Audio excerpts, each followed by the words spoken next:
Chapter 1. The Last Normal Day. Foster Winters adjusted his tie in the bedroom mirror, watching his reflection with the clinical detachment of a man who'd spent 20 years analyzing human behavior. At 42, he maintained a sharp focus that made him one of the FBI's most requested criminal psychologists. His salt and pepper hair and weathered features gave him an air of authority that put even hardened criminals on edge during interrogations. "You're leaving early," Veronica said from the bed, not looking up from her phone. His wife of 15 years barely acknowledged his presence anymore. Foster had noticed the shift 6 months ago, the way she angled her screen away from him, how she'd started wearing perfume on random Tuesday afternoons, the sudden girls' nights that lasted until 2 a.m. "The Minneapolis field office needs me on the Hartley case," Foster replied, packing his laptop. "Serial predator. 3 confirmed victims. They want a psychological profile before he kills again. Always saving the world," Veronica muttered, her tone brittle with sarcasm. "When do you get back?" "4 days. Wednesday night." He paused, studying her. Even after years of marriage, Veronica Winters remained beautiful, dark hair cascading over her shoulders, green eyes that once held warmth but now seemed calculating. "You'll be all right with Jude?" "He's 13, Foster. I think I can manage our son for 4 days." The edge in her voice made him pause. Foster's instincts, honed by years of profiling criminals, whispered that something was wrong. But Veronica had always been prickly when he left for cases. He dismissed it as familiar resentment. Downstairs, their son Jude sat at the kitchen table, pushing cereal around his bowl.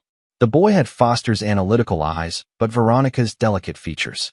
Recently, he'd grown quiet, a shift Foster attributed to teenage hormones. "Morning, kiddo," Foster said, ruffling his son's dark hair. Jude flinched. "Dad, I need to talk to you. Can it wait until I get back? I've got a 7 a.m. flight." "No, it's—" Jude's voice cracked. His hands trembled around the spoon. "Dad, please don't go." Foster knelt beside his son's chair. "What's wrong?" "I just—" Jude's eyes filled with tears. "Something bad is going to happen. I can feel it. Please, just cancel the trip." Foster's chest tightened. Jude wasn't prone to dramatics. "Did something happen? Is someone bothering you at school?" "No, it's not that. It's—" Jude glanced toward the stairs where Veronica's footsteps creaked overhead. He lowered his voice. "Dad, I've seen things. Heard things. You can't leave right now." "What things?" Jude's mouth opened, then closed. Fear flickered across his face. The kind of fear Foster had seen in witnesses too terrified to testify. "I can't. Just please. Stay home." Foster checked his watch. He had 30 minutes to make his flight. "Jude, I promise we'll talk the second I get home." "For days. But right now, 3 women are dead. And if I don't help stop this guy, more will die. Do you understand?" Jude's face crumpled. "You're choosing dead strangers over your own family." The words hit like a physical blow. "That's not fair. Neither is leaving." Jude stood abruptly, his chair screeching against the tile. "Fine. Go. But don't say I didn't warn you." He ran upstairs, slamming his bedroom door. Foster stood frozen, torn between professional duty and paternal instinct. His phone buzzed, his partner Solomon Abbott texting that he was outside. Veronica appeared in the kitchen doorway, her expression unreadable. "He's being dramatic. Teenagers. You know how they are." He seemed genuinely upset. "He'll get over it." She poured coffee with steady hands. "You'll miss your flight." Foster grabbed his suitcase, that whisper of wrongness growing louder. But 23 people had died in crimes he'd helped solve. Duty was duty. He kissed Veronica's cheek. She turned her head at the last second and headed for the door. "Foster," Veronica called. He turned. For a moment, something flickered in her eyes. Guilt? Regret? Then it vanished. "Have a safe flight." Chapter 2. The Unraveling. Minneapolis was rain-soaked and gray. Foster spent 3 days in a windowless conference room, building a profile of the Hartley killer, a methodical predator who selected victims with surgical precision. The pattern suggested someone with medical knowledge, access to private spaces, and a god complex that made them believe they were cleansing society. But Foster couldn't concentrate. Jude's terrified face haunted him during interviews. His son's plea echoed through every interrogation. "You're choosing dead strangers over your own family." On the 3rd night, Foster called home. Veronica didn't answer. Neither did Jude.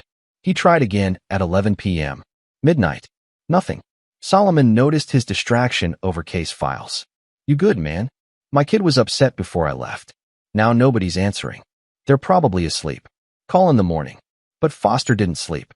Years of reading micro-expressions and behavioral patterns had taught him to trust his instincts. Something was wrong. At 4 a.m., his phone exploded with sound. Jude's name flashed on the screen. Hello? Jude. Sobbing.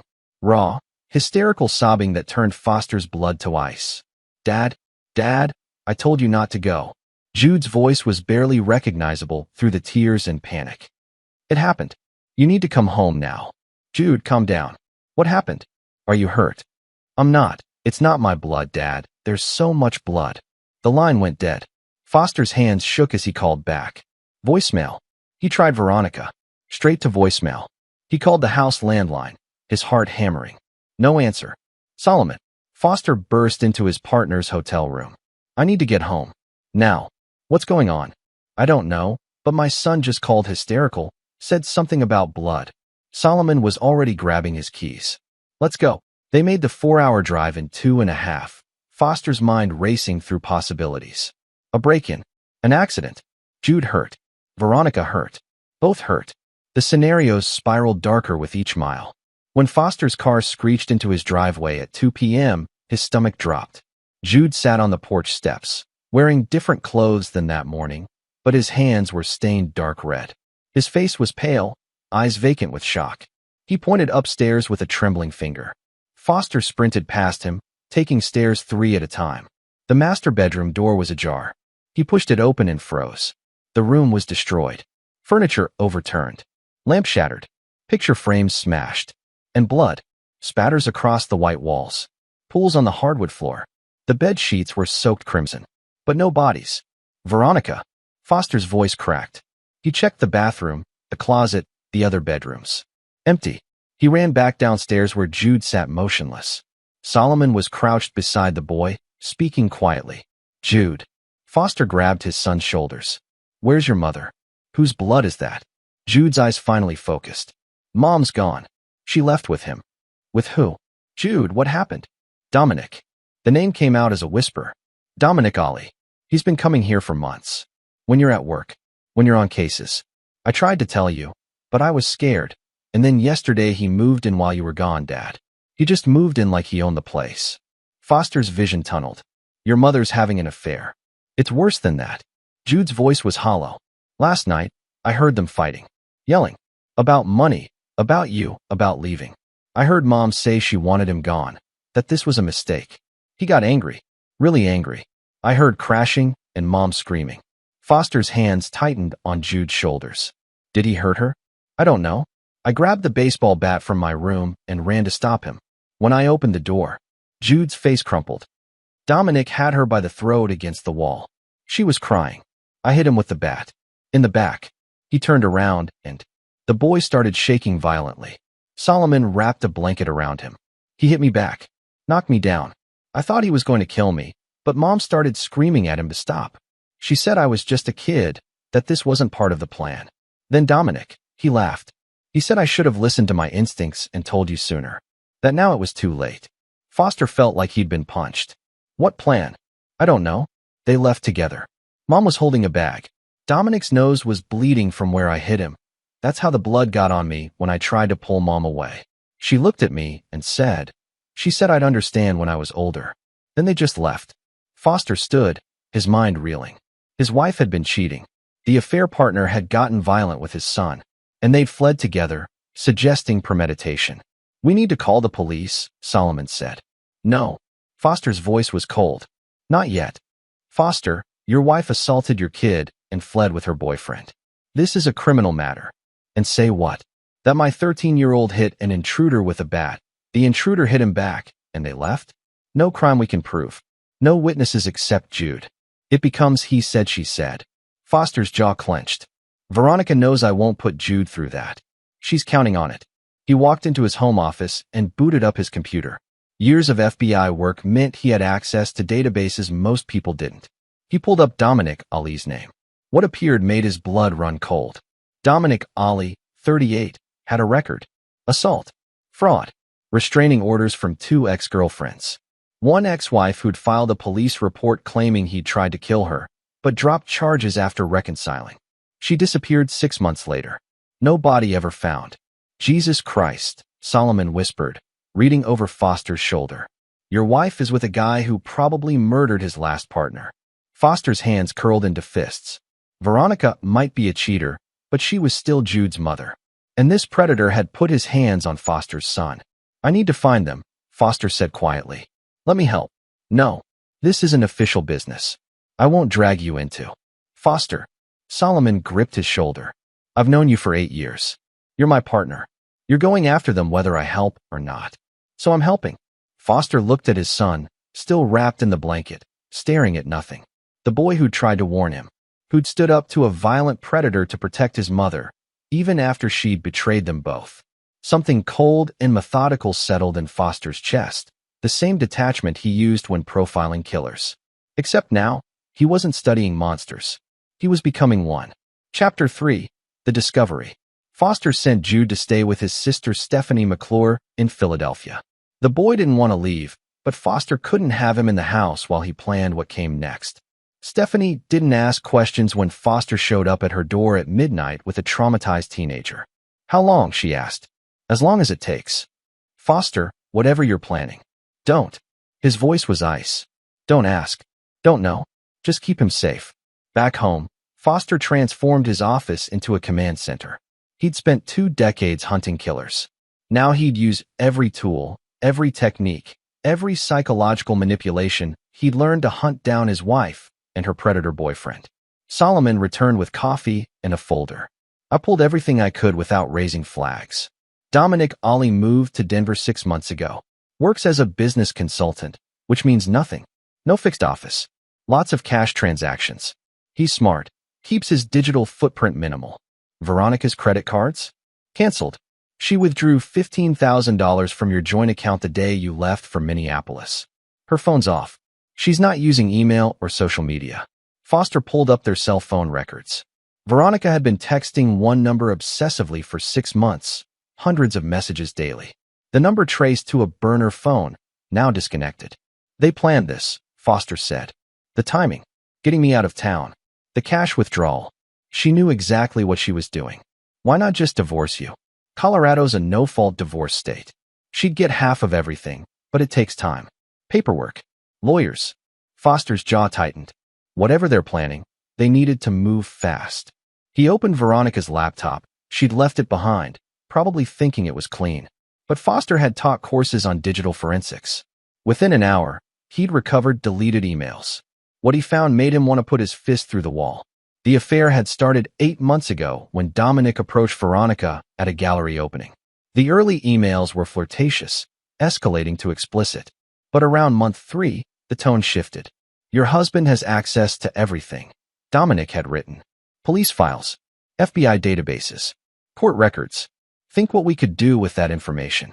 I can't just steal his passwords, Veronica replied. You don't have to steal them. Just look over his shoulder. Take pictures of his screen. He trusts you. Foster's hands shook as he scrolled through months of messages documenting Veronica, feeding Dominic information from Foster's cases. Names of witnesses. Details of investigations. Protected information that could get people killed. She was spying on you, Solomon said quietly. Using your work. For what? Foster pulled up more emails. Then he found it. Dominic had been building false identities using information from Foster's cases. Identities of dead criminals, closed investigations, people who disappeared into witness protection. He was selling these identities to fugitives, helping them vanish. And he'd been using Foster's own cases as a shopping catalog.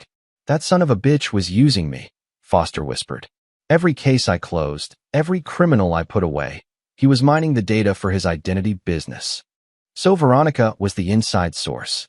Solomon's face was grim. She seduced you for access. No. Foster pulled up emails from 15 years ago, love letters from their early marriage, before Jude was born. She loved me once. But somewhere along the way, he found the turning point. 3 years ago, Foster had taken a position requiring more travel. Veronica's resentment grew in her diary entries. Gone again. Always gone. Jude asked why Daddy doesn't love us anymore. Dominic had found a lonely, resentful woman and exploited her. Classic predatory behavior. But that didn't excuse what she'd done. There's more, Solomon said, pulling up a bank statement. Your home equity line of credit. Veronica took out $200,000 last month. What? Foster checked their accounts.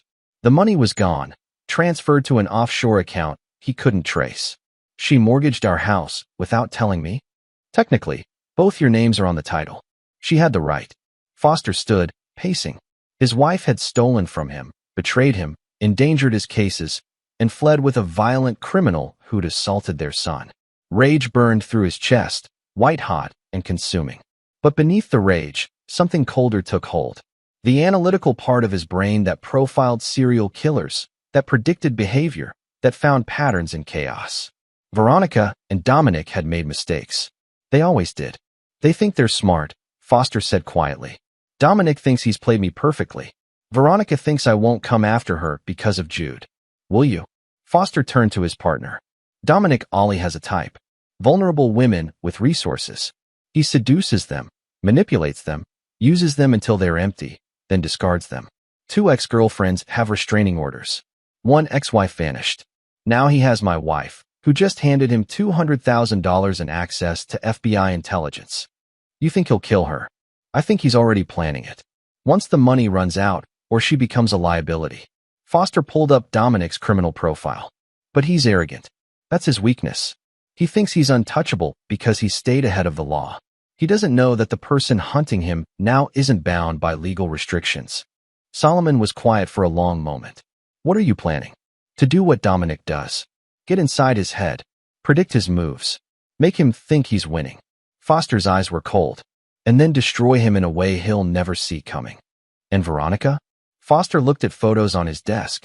Jude's school pictures spanning 13 years. His son's traumatized face on the porch steps, covered in blood, pointing upstairs.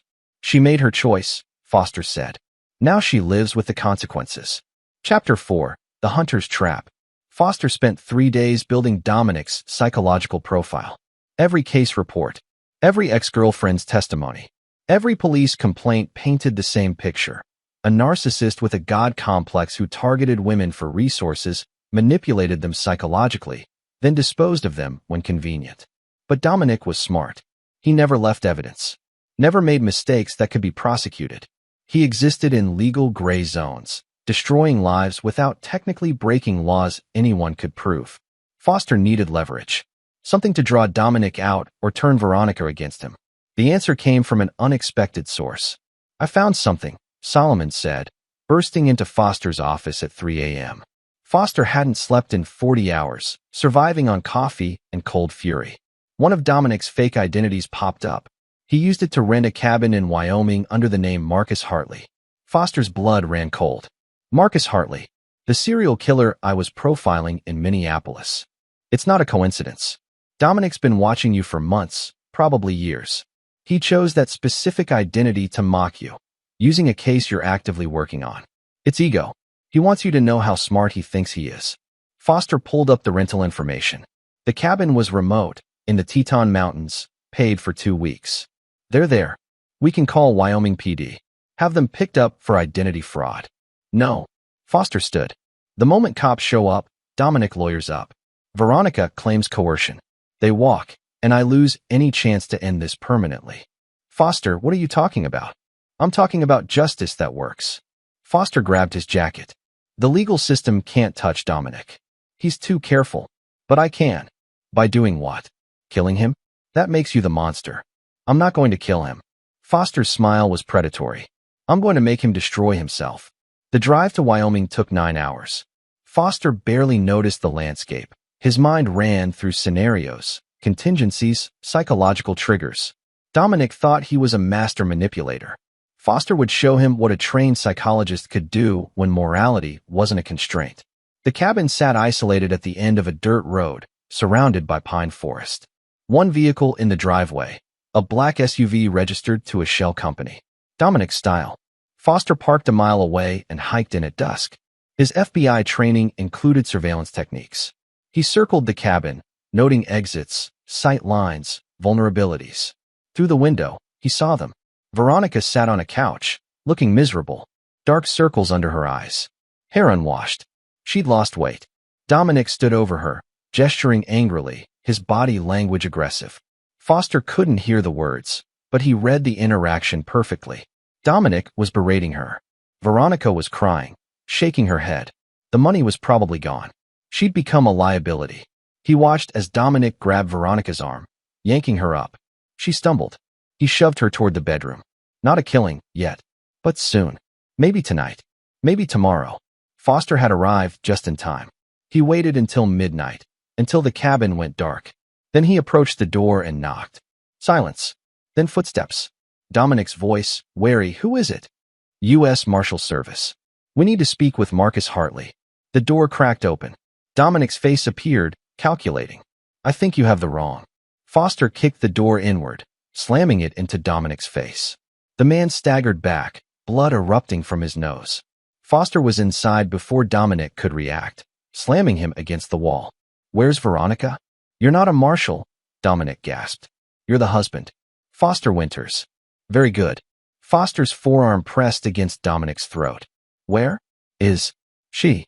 Bedroom. Don't. She came willingly.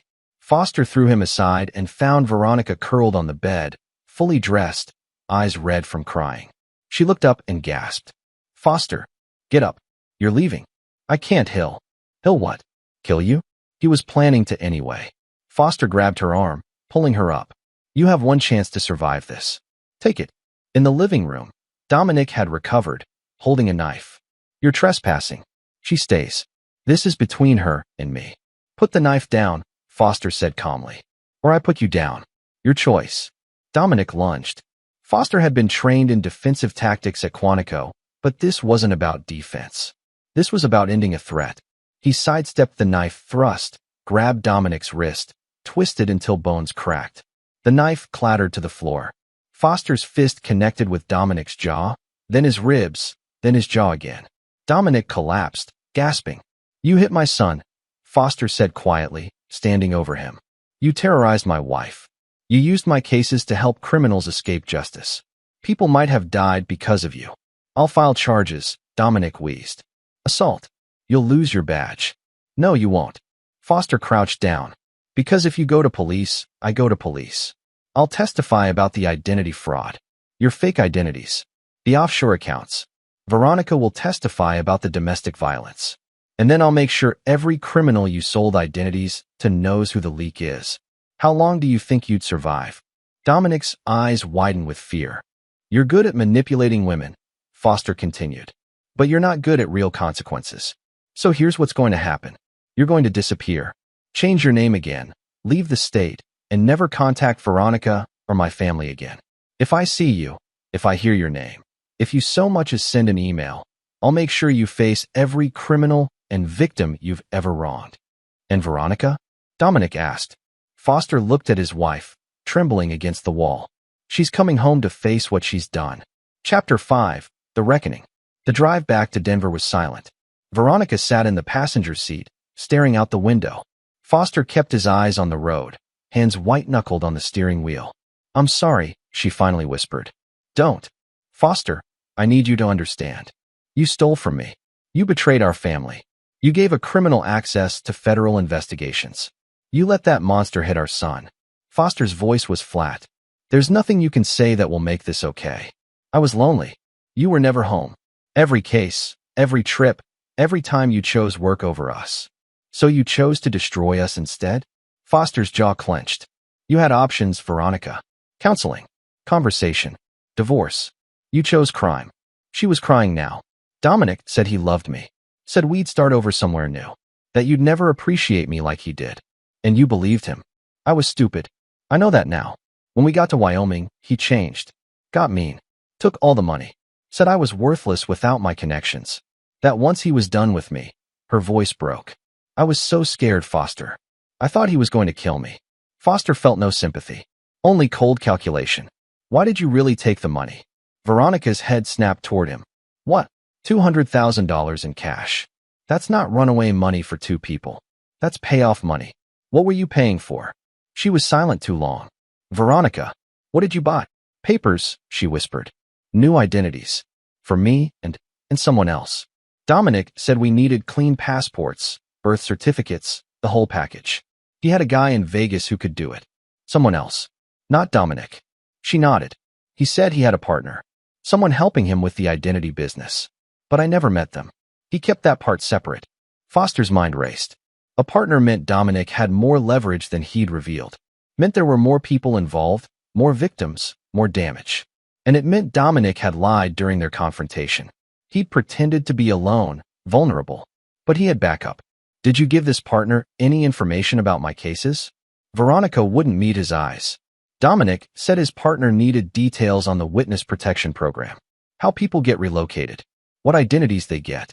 I sent him files. Foster nearly drove off the road. You gave classified witness protection intel to criminals. I didn't know what they'd do with it. I thought. You didn't think at all. Foster slammed the steering wheel. People are in witness protection because testifying put their lives at risk. If those identities are compromised. I know, okay? I'm a horrible person. I've destroyed everything. Just tell me what you want me to do. Foster took a long breath. When we get home, you're going to write down everything. Every piece of information you gave Dominic. Every file name. Every case detail. Everything. And then what? Then I decide if I can fix this without putting you in prison. You'd really send me to prison? Jude's mother. Foster looked at her coldly. Jude's mother covered him in blood and abandoned him while running away with her violent boyfriend. That woman doesn't exist anymore. Back in Denver, Foster locked Veronica in the guest room and called Solomon. She gave them witness protection intel. Foster said without preamble. Jesus Christ. How bad? I won't know until she writes it all down. But Solomon, there's a partner. Someone else involved in Dominic's operation. Any idea who? No. But they paid $200,000 for fake identities, which means they're planning something big. And if they have access to witness locations, they could sell that information. Get witnesses killed. Collapse cases. Solomon was quiet. Foster, this is bigger than your marriage. We need to report this. I know. But the moment we do, Veronica goes to prison, and any information she has becomes evidence locked in legal proceedings. We'll lose time while lawyers argue about admissibility. Foster paced his office. I need to trace this back first. Find the partner. Shut down the whole operation. How? Foster looked at the guest room door. By using the same asset Dominic did. Veronica. It took 6 hours for Veronica to document everything. The files she'd accessed. The photos she'd taken of Foster's computer screen. The case names, witness details, protection protocols she'd shared. Foster read through the list with mounting horror. 12 active cases. 19 witnesses in protection. All potentially compromised. The partner's name, Foster said. Did Dominic ever mention it? Only once. In Wyoming, when he was drunk, he was on the phone arguing with someone. Called them Lou. Said Lou was getting impatient. Wanted the new identities finished. Lou short for Louis, Louise, lured. Foster ran the name through databases connected to Dominic's known associates. Nothing. Then he tried a different angle. Who would need witness protection identities? Who would pay $200,000 for clean papers? Someone with a criminal record needing to vanish. Someone with resources. Someone connected to cases Foster had worked. He pulled up his case files from the past 2 years, cross-referencing with Veronica's stolen information. Then he saw it. The Peterson case. 6 months ago, Foster had profiled a domestic terrorism cell planning to bomb federal buildings. The cell leader, Lourdes Peterson, had fled before arrest. She had connections to organized crime, access to offshore money, and a vendetta against the FBI. She'd vanished completely, until now. I found the partner, Foster said to Solomon. Lourdes Peterson, domestic terrorist. Disappeared 6 months ago, right around when Dominic started his identity operation. You think Dominic was helping her build a new life? More than that. I think she funded his entire operation. Paid him to create new identities not just for herself, but for her whole network. And Veronica gave them the blueprints to do it. Solomon pulled up Peterson's file. She's dangerous, Foster. Made the FBI's most wanted list. If she's planning something, she is. And we're going to stop her. How? Foster looked at Veronica through the guest room door. By dangling bait she can't resist. Chapter 6. The Trap Springs. Foster's plan was simple and ruthless. Make Lourdes Peterson think Veronica was still a valuable asset, desperate enough to betray him again. He set up a burner email account and had Veronica send a message to Dominic's last known contact address. Dominic's gone. Foster found us. I got away, but I need help. I have more information he doesn't know I took. Files on the FBI's terrorism task force. Protection details for key witnesses against your network. I need money and a new identity. Can your partner help? They waited. For 2 days, nothing. Then a response. How do I know you're real? How do I know Foster isn't using you? Foster smiled. She took the bait. Now we reel her in. He had Veronica reply. Meet me. You pick the place. Bring cash and papers. I bring files. Everyone wins. Another day. Then, Denver Union Station. Thursday, 3 p.m. South entrance. Come alone or the deal's off. It's a trap, Solomon said. She'll have people watching. Good. So will we. Foster assembled a team. Off the books, people he trusted from his FBI days. Not an official operation. This was personal. Thursday arrived cold and gray. Foster positioned surveillance teams throughout Union Station, casual travelers with earpieces, watching every entrance. Veronica walked in at 2:45, carrying a laptop bag supposedly full of stolen files. Actually full of blank drives and old paperwork. Foster watched from a second-floor vantage point, wearing a maintenance uniform. Solomon was positioned near the south entrance. At 3 p.m., a woman approached Veronica. Mid-40s, blonde hair, designer coat. Not Lord Peterson. A proxy. Where's your partner? Veronica asked, as scripted. Somewhere safe. Show me what you have. Veronica opened the bag. The woman glanced at the laptop, didn't touch it. My employer wants proof you haven't been turned. Your husband's a psychologist. He could make you do this. Foster wants to save his career. If this information goes public, he's done. Veronica's voice shook. Genuine fear, which made it believable. I just want to disappear. Then you'll come with me. Leave the bag. Not the plan. Foster tensed. If Veronica left the station, they'd lose her. But Veronica improvised. No. The files are encrypted. I'm the only one who can open them. You want what's on this laptop, I come with it. The woman hesitated, then nodded. Follow me. They walked toward the north exit. Foster's team moved with them, staying distant. Outside, a black sedan waited, engine running. Foster spoke into his microphone. She's getting in the car. Solomon, you're up. Solomon's vehicle pulled out from a parking space, positioning behind the sedan as it left the station. 2 more surveillance cars joined the loose tail. The sedan drove east, then south, weaving through traffic. Professional counter-surveillance. But Foster's team was better. They ended up at a warehouse in Commerce City, industrial and isolated. The sedan pulled inside through a bay door that closed immediately. Foster's team set up positions around the building. He moved to a side window, peering through grimy glass. Inside, Lord Peterson waited. She matched her FBI photo. Severe features, cold eyes, the bearing of someone used to commanding through fear. Veronica stood before her, laptop bag clutched tight. Open it, Lord said. Veronica unzipped the bag slowly. First, I need to see the money and papers you promised. You're in no position to negotiate. Neither are you. Foster knows what I took. If I don't check in with him in 1 hour, he goes to the FBI with everything. But if you give me what I need, I disappear, and you get files that'll cripple federal prosecutions for years. Lord considered this. Then she nodded to a man nearby. Tall, muscular, probably security. He brought over a briefcase. $100,000. Canadian passport and birth certificate. Good enough. Veronica checked the documents. Her hands trembled. Where's Dominic? Dominic failed. He cost me money and brought your husband into this. He's been discontinued. Foster's blood ran cold. She'd killed Dominic. Or had him killed. Now the files, Lord said. Veronica opened the laptop, fingers shaking as she typed. The encryption screen, fake, but convincing, appeared. She entered a password. The screen flashed, access denied. What's wrong? Lord's voice went dangerous. I don't understand. This is the right password. Veronica tried again. Same result. You're stalling. No. Foster must have. Veronica's eyes widened with believable panic. He must have locked me out remotely. He can do that with FBI software.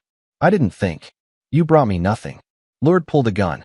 Which means you're working with him. Wait. I can still get the files. Just give me time. Time's up. Foster kicked in the warehouse door, weapon drawn. FBI. Hands up. His team swarmed in from 3 entrances. Lured's security went for weapons, but they were outnumbered. Within seconds, 5 people were on the ground, zip-tied, including Lord Peterson. Solomon secured the scene while Foster approached his wife. "You did good," he said quietly. Veronica was shaking. "She was going to kill me." "I know. That's why I came in when I did." Foster turned to Lured, still on the ground, rage in her eyes. "Lord Peterson, you're under arrest for terrorism, conspiracy, murder, and about 20 other charges I'm going to enjoy adding to the list. You can't prove anything." "Actually, I can." Foster held up his phone, showing the recording. "Every word. Plus whatever's on your computers, phones, and in that briefcase. You just bought fake documents using money traced to a federal fugitive's offshore accounts. And you just confirmed you killed Dominic Ollie." Lured's face went pale. "You thought you were smart," Foster continued. "Using Dominic to steal my intel. Building new identities for your network. But you got greedy. You kept operating. And greed always leads to mistakes." Federal vehicles arrived, blue lights flashing. Real FBI now. Foster's boss, Special Agent Byron Giles, approached with a team. "Foster, hell of an operation you ran off-book." "Had to be off-book. Too many potential leaks." Lured had good intel on FBI movements. Byron looked at Veronica. "And the wife. Cooperating witness. She'll need protective custody during prosecution." "Prosecution?" "Foster, she committed federal crimes. And she's providing testimony that'll bring down an entire terrorist network."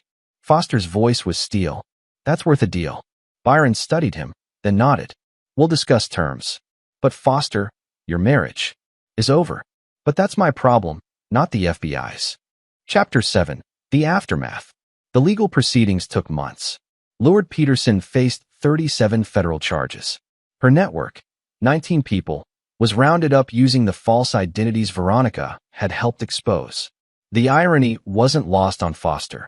The stolen information meant to help them escape became the evidence that destroyed them. Veronica testified in exchange for a plea deal, 5 years probation, house arrest, and permanent revocation of security clearance. She'd never work in any sensitive field again. Her life in Denver was over. Foster filed for divorce the day her deal was finalized. No fault, no drama. They split assets, negotiated custody. Jude would live with Foster, visit Veronica under supervision. "Do you hate me?" she asked during the final mediation. Foster looked at the woman he'd married 15 years ago. She seemed smaller now, diminished. "No, I don't feel anything for you anymore." "That's worse than hate." "Maybe, but it's honest." She signed the papers without another word. Jude returned from Philadelphia changed. Quieter, more guarded. Foster enrolled him in therapy, spent every evening home instead of at work. They cooked dinner together, watched movies, talked about nothing and everything. "Do you miss Mom?" Jude asked one night. "I miss who I thought she was." "The real her?" "No. Is it my fault? If I'd told you sooner." "No." Foster gripped his son's shoulder. "None of this is your fault. You tried to warn me. I should have listened. I'm sorry I didn't." Jude's eyes filled with tears. "I hit Dominic with a bat. I hurt him. You protected your mother from someone who would have killed her. That's not wrong. That's brave." "It doesn't feel brave. It feels scary. Being brave usually does." Foster pulled his son into a hug. "But you don't have to be brave all the time. That's what I'm here for." Dominic Ollie's body was found 3 weeks later in a Nevada desert, bullet in the back of the head. Lord's people had executed him for failing. Foster felt nothing when he heard. Just a problem solved. The FBI offered Foster a promotion, unit chief, heading a task force on domestic terrorism. He turned it down. "I need time," he told Byron. "My son needs his father present. Not chasing monsters." "What will you do?" "Consult.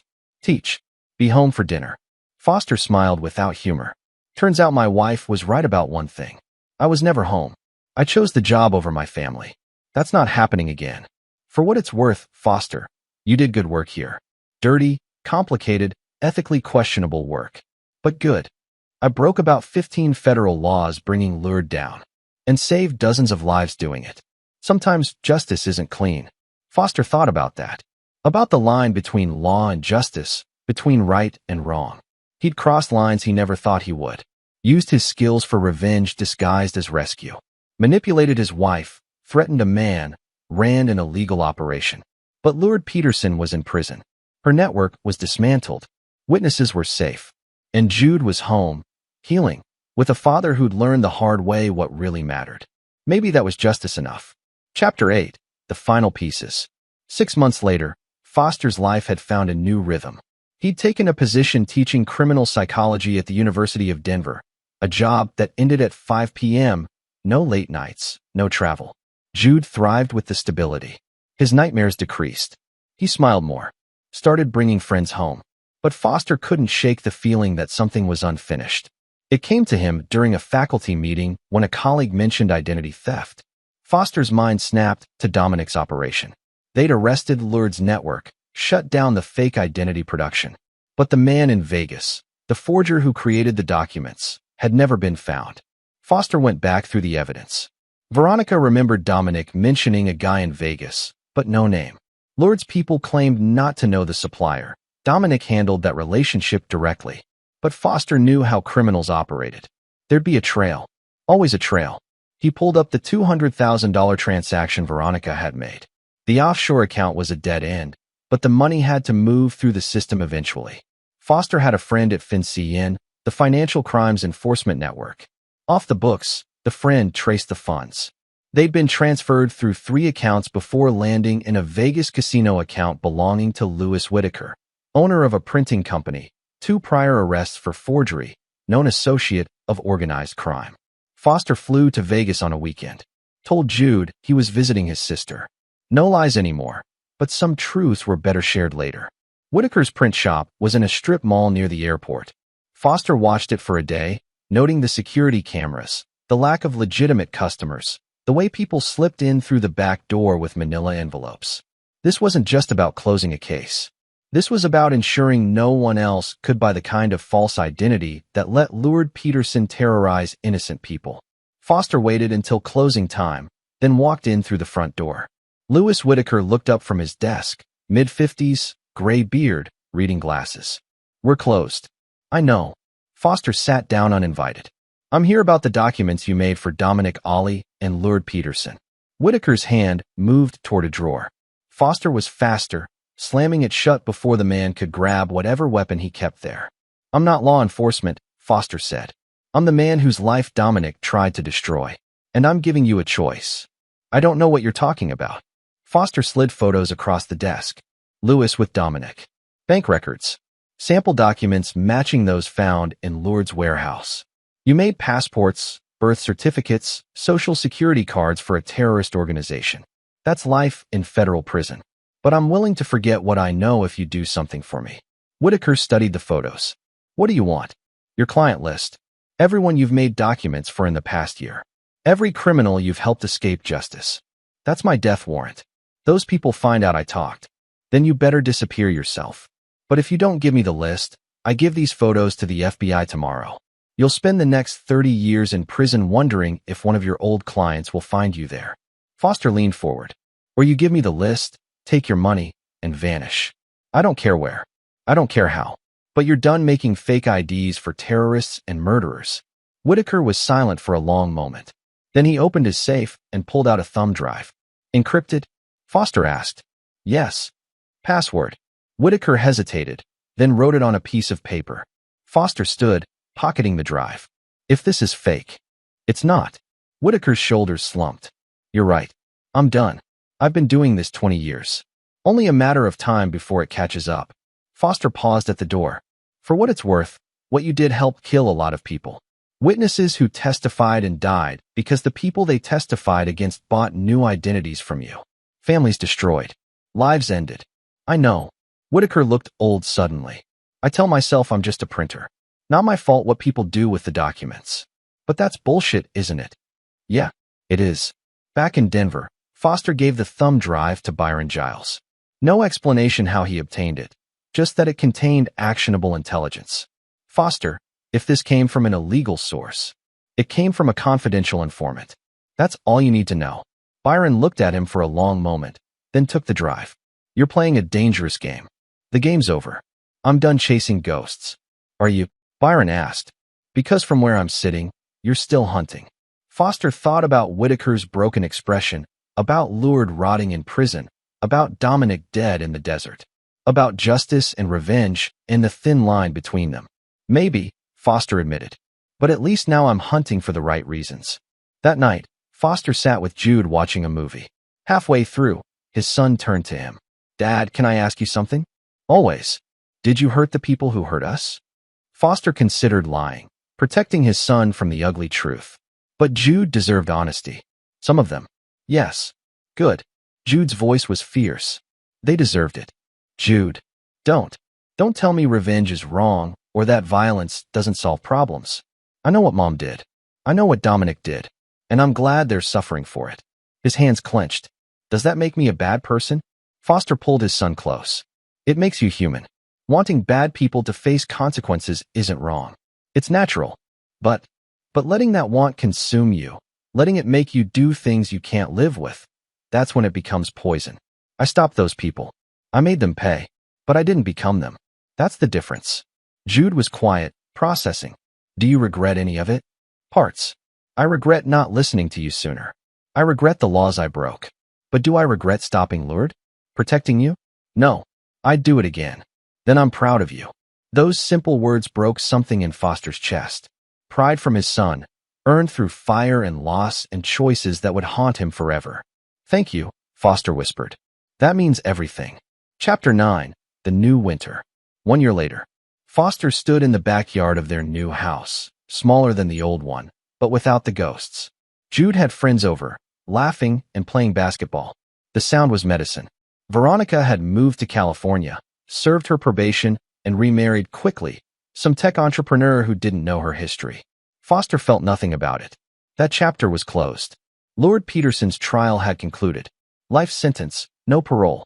19 members of her network also imprisoned. The identity theft ring was destroyed. And Louis Whitaker's client list had led to 43 additional arrests across 6 states. Foster had testified at several trials, careful to frame his involvement as concerned citizen rather than vigilante. The FBI never pressed for details about how he obtained certain evidence. Some truths were better left unexamined. Solomon visited often, bringing beer and updates. He'd been promoted, now running the unit Foster had turned down. You sure you don't miss it? Solomon asked, watching Jude sink a three-pointer. Sometimes, but not enough to go back. You could, you know. Byron would take you in a heartbeat. Foster shook his head. My hunting days are over. This, he gestured to Jude, the house, the peaceful afternoon. This is what matters. You're a different man than you were a year ago. Had to be. The old Foster would have let procedure and protocol keep him from doing what was necessary. Would have let Lourdes escape, let Jude suffer, let Veronica's betrayal go unanswered. Foster took a drink. The old Foster chose his career over his family. The new one won't make that mistake. That evening, after the guests left, Foster and Jude sat on the porch watching the sunset. I've been thinking about Mom, Jude said. Yeah. I don't hate her anymore. I'm still angry, but I think I understand why she did it. She was lonely, and someone took advantage of that. That's very mature of you. But I also think she's a coward. She could have talked to you, could have asked for help. Instead, she blew up our family and ran away. Jude looked at his father. You faced your problems. You fought for us. She didn't. People make different choices when they're scared. I know, but choices have consequences. She has to live with hers, and we get to live with ours. Foster smiled. When did you get so wise? I had a good teacher. They sat in comfortable silence as the sun dipped below the horizon. Foster thought about the journey that brought them here. Betrayal, violence, revenge, justice. The lines he'd crossed. The prices he'd paid. But also the lesson learned. That sometimes protecting the people you love means becoming the monster others fear. That justice and vengeance can walk the same path. That a man can break laws and still be righteous if his cause is pure. He'd never be the same person he was before that phone call in Minneapolis. The man who trusted easily, who believed in systems and procedures, who thought the law was enough. That man died the day his wife betrayed him. In his place stood someone harder, more dangerous, willing to do terrible things for the right reasons. A man who'd learned that evil sometimes must be met with equal force. That mercy is a luxury predator's exploit, but also a man who understood what truly mattered. Family, loyalty, being present for the people who needed him. Dad, Jude's voice pulled him from his thoughts. Are we going to be okay? Foster put his arm around his son. Yeah, kiddo. We're going to be more than okay. Promise. Promise. Above them, stars emerged in the darkening sky. Fresh, clean, untainted by the past. Foster breathed deeply, feeling the weight of the year lift slightly. The nightmare was over. The monsters were caged. And the Winters family, battered but unbroken, had survived. That was enough. That was victory. Epilogue. 2 years later, Foster received a letter forwarded from his old address. No return address, postmarked from Mexico. Dear Dr. Winters, you don't know me, but I know who you are. My sister was Dominic Ali's first wife. The one who disappeared. We never found her body, but we knew what happened. I wanted to thank you. When I heard Dominic was dead, I felt something I hadn't felt in 5 years. Relief. You did what the police couldn't or wouldn't. You stopped him. My sister's name was Maria. She was kind, gentle, and trusting. Dominic destroyed that.